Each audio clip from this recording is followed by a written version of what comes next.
दुनिया के नक्शे पर एक ऐसा क्षेत्र है जहां इतिहास, राजनीति और संघर्ष अक्सर एक साथ दिखाई देते हैं। ये क्षेत्र है मिडिल ईस्ट। दशकों से यह इलाका ग्लोबल पॉलिटिक्स का एक अहम केंद्र रहा है। लेकिन हाल के वर्षों में जिस टकराव ने सबसे ज्यादा ध्यान खींचा है, वह है ईरान और इजरायल के बीच बढ़ता टेंशन।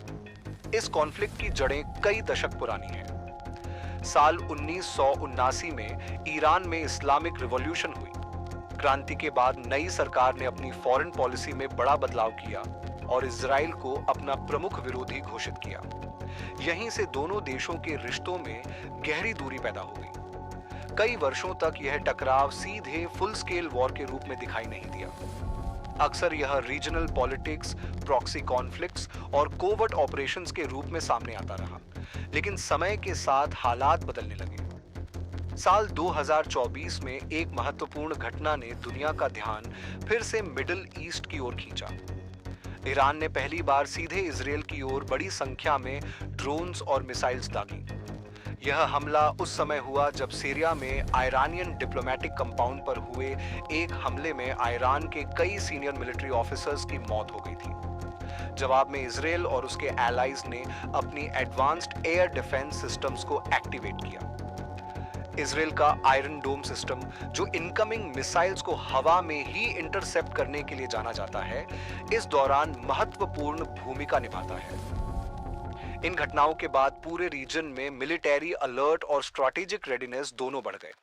इस कॉन्फ्लिक्ट में केवल ट्रेडिशनल वेपन्स ही नहीं, बल्कि मॉडर्न टेक्नोलॉजी भी अहम भूमिका निभा रही है। आज के समय में साइबर वॉरफेयर एक नया बैटलफील्ड बन चुका है। एक्सपर्ट्स के अनुसार डिजिटल अटैक्स के जरिए कम्युनिकेशन नेटवर्क्स और क्रिटिकल इंफ्रास्ट्रक्चर को टारगेट करने की कोशिशें भी देखी गई हैं। मिडिल ईस्ट का यह क्षेत्र सिर्फ पॉलिटिक्स के कारण ही महत्वपूर्ण नहीं है। यह दुनिया की एनर्जी सप्लाई के लिए भी बेहद स्ट्रेटेजिक है। पर्शियन गल्फ के पास स्थित स्ट्रेट ऑफ हॉर्मूज दुनिया के सबसे महत्वपूर्ण सी रूट्स में से एक है।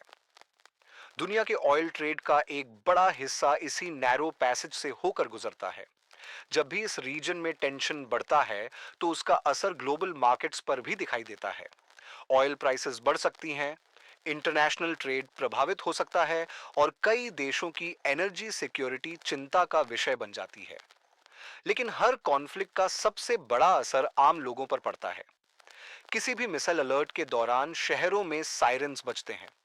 लोग जल्दी जल्दी अंडरग्राउंड शेल्टर्स या सेफ जोन्स की ओर जाते हैं। कई परिवारों को अस्थायी रूप से अपने घरों से दूर रहना पड़ता है। इसी बीच दुनिया भर के देशों द्वारा डिप्लोमेटिक एफर्ट्स भी जारी रहते हैं। इंटरनेशनल ऑर्गेनाइजेशंस और ग्लोबल लीडर्स लगातार डी एस्केलेशन और पीस टॉक्स की अपील करते हैं, क्योंकि अगर यह टेंशन और बढ़ता है तो इसका असर केवल मिडिल ईस्ट तक सीमित नहीं रहेगा। यह ग्लोबल सिक्योरिटी, इंटरनेशनल इकोनॉमी और एनर्जी मार्केट्स पर भी प्रभाव डाल सकता है। इतिहास हमें एक महत्वपूर्ण बात याद दिलाता है। जब संवाद रुक जाता है तो संघर्ष शुरू हो सकता है। लेकिन इतिहास यह भी दिखाता है कि डिप्लोमेसी और डायलॉग के जरिए समाधान भी संभव है। आज पूरी दुनिया की नजरें मिडिल ईस्ट पर टिकी हुई हैं। क्या बढ़ता हुआ टेंशन एक बड़े रीजनल वॉर में बदलेगा, या फिर डिप्लोमेसी और डायलॉग के जरिए शांति का रास्ता निकलेगा? यह सवाल अभी भी खुला है और शायद इसी सवाल का जवाब आने वाले समय में सिर्फ मिडिल ईस्ट ही नहीं, बल्कि पूरी दुनिया के भविष्य को भी प्रभावित करेगा।